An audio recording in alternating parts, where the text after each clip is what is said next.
नमस्कार दोस्तों। आज हम बात करेंगे डॉक्टर बाबा साहेब अम्बेडकर के जीवन के एक महत्वपूर्ण क्षण की। वो क्षण जब उन्होंने नागपुर के रामदास सेतु मैदान में बौद्ध धर्म को अपनाया। इसी शुभ दिन उनके साथ 6 लाख लोगों ने भी धर्म परिवर्तन किया।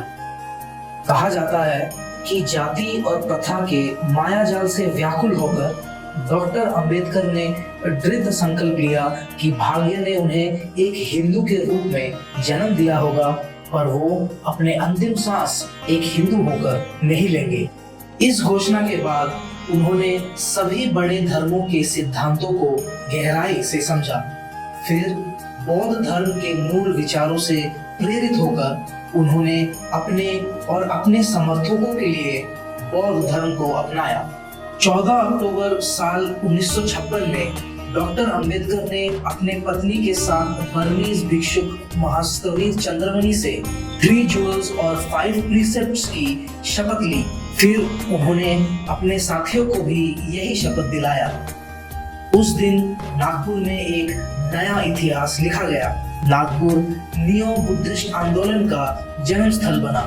साल 1956 इतिहास में विशेष महत्व रखता है क्योंकि इस साल बौद्ध धर्म की 2500वीं वर्षगांठ पूरे विश्व में जश्न के साथ मनाया गया था। इसके अलावा 14 अक्टूबर की तारीख मौर्य सम्राट अशोका के बौद्ध धर्म ग्रहण के अवसर को याद करने के लिए मनाया जाता है और यह दिन अशोक विजयदशमी के रूप में भी जाना जाता है। नागपुर को इस धर्म परिवर्तन समारोह के लिए इस कारण चुना गया क्योंकि यह नाग लोगों का घर था। नाग लोगों ने शुरू में बौद्ध धर्म अपनाया था और उनके समर्थन से बौद्ध धर्म की काफी प्रचार हुई।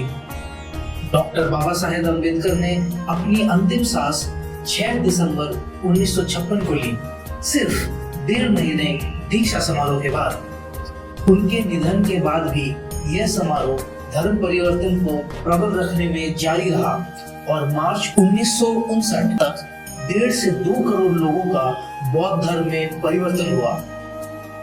यह उनका महत्वपूर्ण परंपरा है जो हमारे समाज को अब तक प्रभावित कर रहा है। उनके निधन के बाद परम पूजा डॉक्टर अंबेडकर स्मारक समिति का उद्घाटन हुई जो दीक्षा भूमि का प्रबंधन करती है। दीक्षा भूमि यानी वो स्थल जहां लोगों को बौद्ध बनाया गया। इसी समिति के फैसले से यहाँ एक स्तूपा बनाई गई जो सामूहिक धर्म परिवर्तन का प्रतीक है। यह क्षेत्र 22 एकड़ से अधिक हरी भरी भूमि पर फैली है जिसका मुख्य केंद्र यह विशाल स्तूपा है। नागपुर के प्रसिद्ध वास्तुविद शिवधन मल को स्तूपा का डिजाइन बनाने की जिम्मेदारी दी गई थी। उन्होंने दुनिया भर में 2 साल से ज्यादा समय तक बौद्ध वास्तुकला का अध्ययन किया और ऐसा डिजाइन बनाया जो बुद्ध के उपदेश को दर्शाता है। यह डिजाइन विश्व प्रसिद्ध सांची स्तूपा पर आधारित है, पर दीक्षा भूमि का स्तूपा अंदर से पूरी तरह से खोखला है और ये सभी बौद्ध स्तूपों में से सबसे बड़ा खोखला स्तूपा है।